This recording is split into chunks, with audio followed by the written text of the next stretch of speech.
Oi, gente, bom dia, minha turma predileta. Gente, vocês são os meus prediletos. Pode confiar, amiguinho. Pode sim, pode, como pode. Então vamos lá, revisão, livro 1 de português. Essa revisão ela foca mais nos capítulos 3 e 4. Só que eu trouxe também algumas coisas como o modo imperativo do 1 e do 2, tá? Trouxe adjuntos adnominais, só pra gente recapitular. Tudo bem? Então vamos lá. Gente, aqui vamos falar um pouco sobre o modo imperativo. Sabemos que o verbo,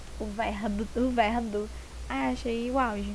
O verbo, ele tem tempo, modo, sabemos disso, né?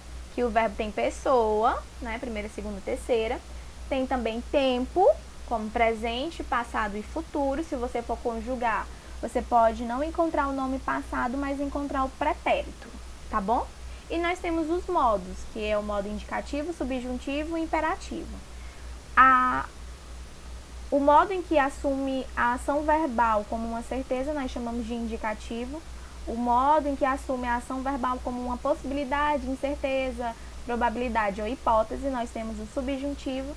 E o modo que assume a ação verbal como uma sugestão, pedido ou ordem, nós temos o imperativo.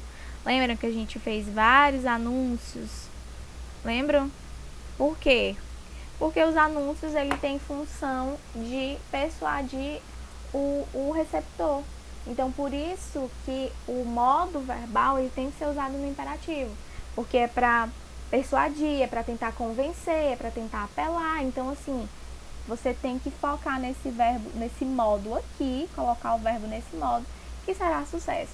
Vê o jeito que você tenta convencer sua mãe a fazer algo? Você querendo ou não, você está usando no modo imperativo. Quando sua mãe briga com você, diz que você vai ter que obedecer sim, porque ela é sua mãe. Pronto. Usamos também o modo imperativo.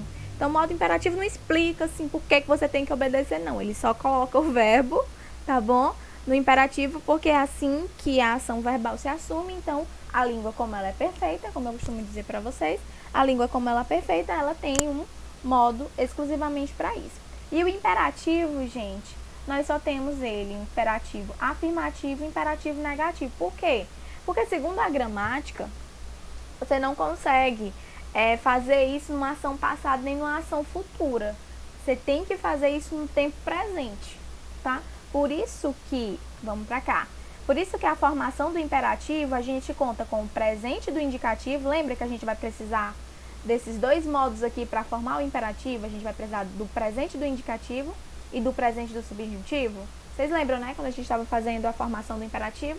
Presente do indicativo, a gente vai precisar da segunda pessoa singular e plural, que é tu e vós, sem o S, tá?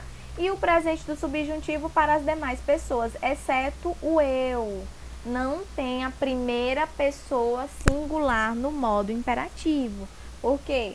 Vamos de novo, porque segundo a gramática, não tem como você fazer ter uma ação verbal exprimindo ordem, conselho, pedido, sugestão para si mesmo.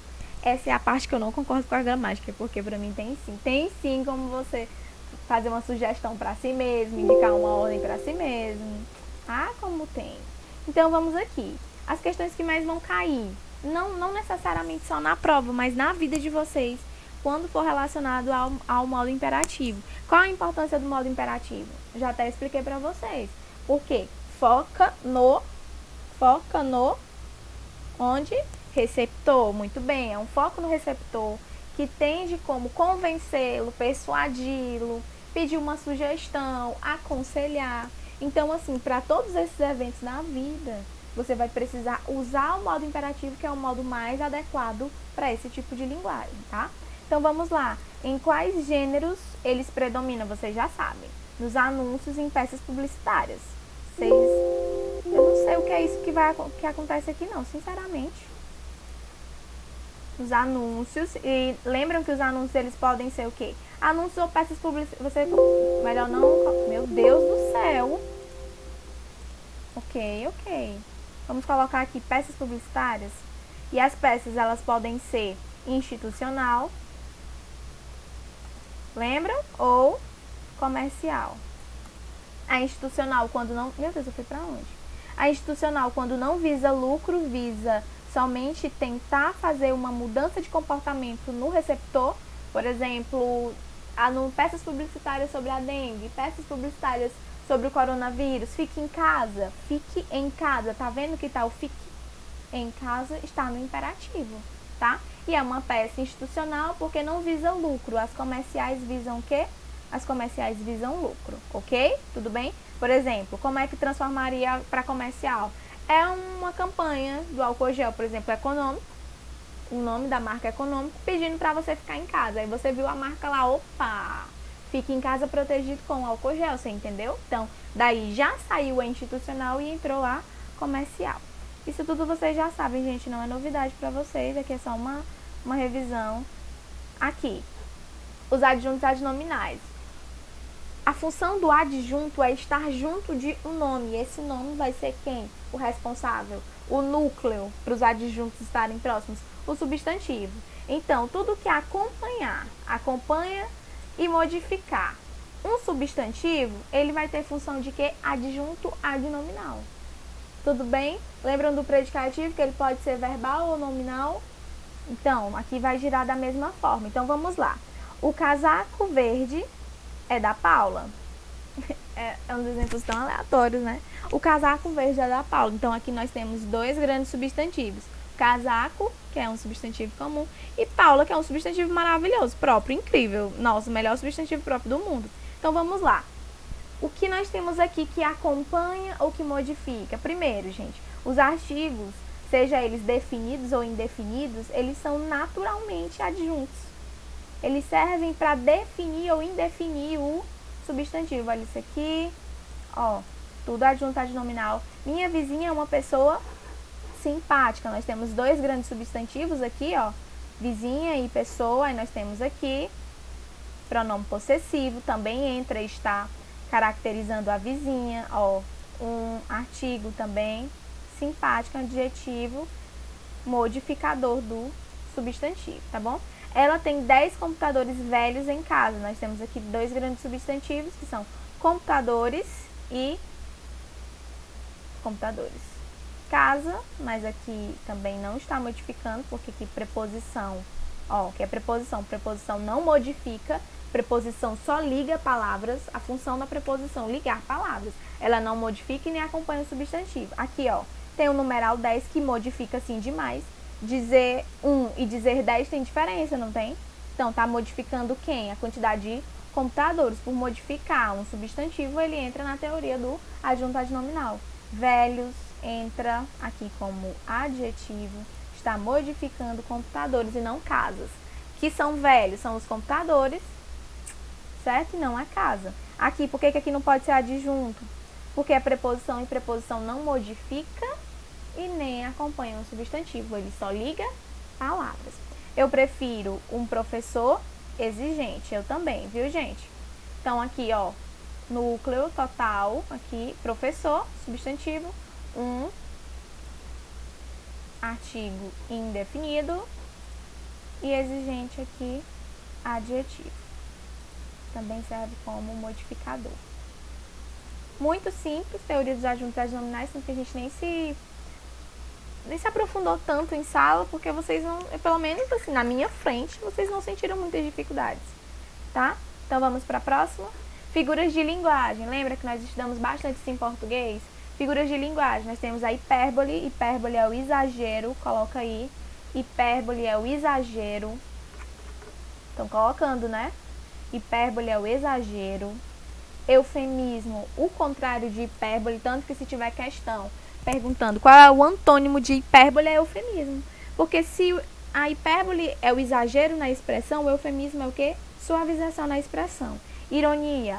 Ironia é o contrário. Eu não sei o que eu faço. Ironia, gente, é o contrário do que se fala, tá bom? Deixa eu ver se isso aqui tá gravando. Muito bonito chegar. Tá gravando. Então, imagina eu chegar lá, né? Porque já aconteceu, gente. Eu gravar assim, passei assim meia hora gravando. Quando eu cheguei, eu disse, não está gravando. Aí eu chorei, de verdade. Ironia, gente. Ironia, se você não entender ironia, nem metáfora, nem comparação, você não está preparado para ter redes sociais.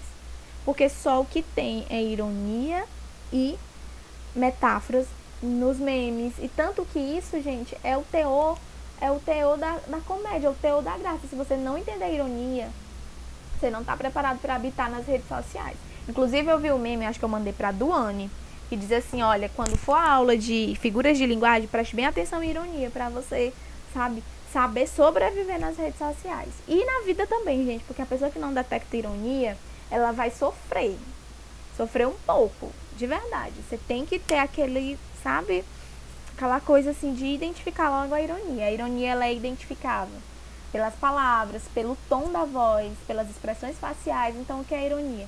É a figura de linguagem que diz uma coisa, mas na verdade quer dizer outra. Quanto mais nivelada a ironia, mais rica ela é, tá bom?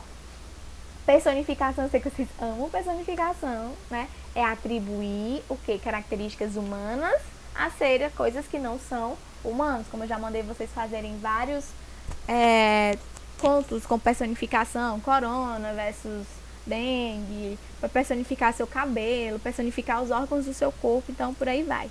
Metáfora é aquela comparação implícita, sem os elementos comparativos, tá? Diferente da comparação, que a comparação é assemelhar seres, né? É assemelhar seres de forma explícita. Dizer assim, vocês são como raio de sol. Então, significa que vocês são iluminados, vocês são quentes, vocês trazem vida, né? E por aí vai. Então, assim, usem bastante, sem moderação, que eles são figuras de linguagens maravilhosas. Certo? Deixa eu ver o próximo conteúdo. Intertextualidade. Intertextualidade é a conversa, não é? É o diálogo, é quando um texto faz referência a outro. Vocês não podem esquecer, inter significa relação, textualidade significa texto, tá bom? Então, como a intertextualidade é construída? Vocês vão se deparar com esse tipo de questão. Como a intertextualidade é construída? Para você responder esse tipo de questão, você tem que saber a referência, sabe? De onde aquele texto está sendo citado. De onde ele é, onde é o texto base, tá? E assim, existem vários tipos de citação, de intertextualidade. A intertextualidade, ela se manifesta como citação ou alusão. O que significa isso? É quando eu vou citar um texto do jeito que ele é. Se eu vou citar numa prova, eu coloco lá no final da minha prova, dizendo, o Senhor é meu pastor e nada me faltará, sabe? Pra tia ter misericórdia de mim na hora da correção, eu estou fazendo uma citação dentro da minha prova. Entenderam? Paródia. Tia Paula, eu conheço paródia como música. Tem uma música base, que é a música original, e alguém vai parodiar. Isso, por isso que se chama paródia. Mas a paródia não é só música. A paródia é em crônicas, a paródia é em imagens, a paródia é em poemas, a paródia é também em música, em vídeos, em muitas coisas. O que é a paródia? É você pegar o texto base e modificar. Modificar com o intuito crítico. Geralmente as paródias, elas trazem uma crítica nivelada, só que essa crítica, gente, pelo menos dentro das músicas, em outros temas, em outros gêneros, ele tem aquela comédia. Mas assim, não foca que a paródia vai ser comédia em si. A paródia vai ser a modificação do texto base, tá? Com um viés crítico, vai trazer alguma crítica de alguma coisa, tá? A paráfrase, lembra do resumo? Vocês amaram esse gênero textual, lembra, né? Então, tinha aquele parágrafo e você tinha que fazer o quê? Modificar aquele parágrafo utilizando sinônimos. Então, paráfrase é isso. Enquanto citação, você pega o texto e cita do jeito que ele é, na paráfrase você pega o texto e modifica usando sinônimos. Claro, não vai mudar a ideia central daquele texto. Não vai mudar, de jeito nenhum. É o que muita gente faz para não dizer que é cópia, tá? É o que, me empresta bem teu caderno. Empresta bem, tá, mas não vai lhe copiar igual, pois tá bom. Em 1954 ela morreu. Aí a sua paráfrase. Ela morreu em 1954. Ou em 1954 foi o ano de sua morte. Isso é paráfrase, vocês fazem isso direto. Quando tem o último horário, né? Aí não fizeram a atividade ainda. Aí, na hora do recreio eu vou pôr em prática as minhas paráfrases. Que é o que? Aquela cópia nivelada, né? Que é totalmente errôneo, gente. E a epígrafe. Lembra da epígrafe? Eu nunca nem ouvi falar, mas pra lembrar. Gente, a epígrafe ela é muito usada em textos acadêmicos. Ela é um texto curtinho, com frases chavão, com ditos populares, assim, textos bem curtinhos, tipo assim, vai dar tudo certo, e Newton disse isso e aquilo outro. Então, é um texto bem curtinho, que ele é usado para dar início a um outro texto. Tia Paula, mas se ele é usado do jeito, na íntegra, do jeito que ele é, por que ele não pode ser uma citação? Gente, porque a citação está dentro de um texto. A epígrafe não, a epígrafe fica isolada numa folha só. Lá no finalzinho aí tem uma frase impactante, chocante, tá bom? Então a diferença, os dois são citados na sua integralidade, certo? Só que a citação está dentro de um texto e a epígrafe ela é totalmente separada, ela fica separada, fica num localzinho só para ela, certo? Então vamos lá, eu trouxe esse exemplo de intertextualidade, conversas entre texto. Fique em casa, olha aqui, ó, verbo no imperativo, fique em casa. Aí esses memes, eu esqueci a nacionalidade dele, gente. Eu até pesquisei bastante sobre a história deles, assim, porque pro povo deles, pro país dele, a morte é celebrada, por isso que eles dançam tanto com os caixões. E virou meme, assim, meio que mundial, tá? Sobre eles agora nessa época de coronavírus, que infelizmente a gente tem que estar lidando demais com a morte. Então, ou venha dançar com a gente. Então, assim, quando eu perguntar como é que a intertextualidade é construída, aí você vai dizer que no mês de abril surgiu, né, esse meme, tal, que são pessoas, são treinadas, aí é uma empresa que faz esse serviço funerário diferenciado, porque lá eles dançam com o caixão, a morte é celebrada, diferente do nosso povo, sabe? Diferente de muitos outros povos que a morte ela é lamentada e não celebrada. E por aí vai. Então, assim que você vai dizer, aí, como é que ela foi construída? Aí, trazendo para o contexto atual, no meio de coronavírus, da pandemia, com a frase fique em casa, para evitar aglomeração, e assim que você se contagiem com o vírus e que pode ocasionar sua morte. Então, é assim que você vai explicando como é que a intertextualidade é construída. Primeiro passo, pegar o texto base. Segundo passo, explicar como esse texto base foi parar em outro texto. Obviamente, vai ter um total sentido.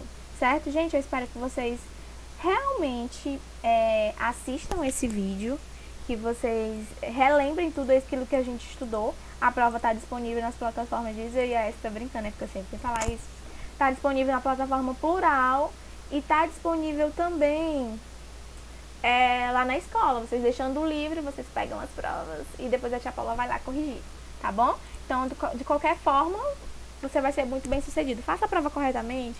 Você tem essa oportunidade de levar a prova para casa e fazer tranquilamente, tá bom? Então, que venha dar tudo certo, gente. Beijo, beijo.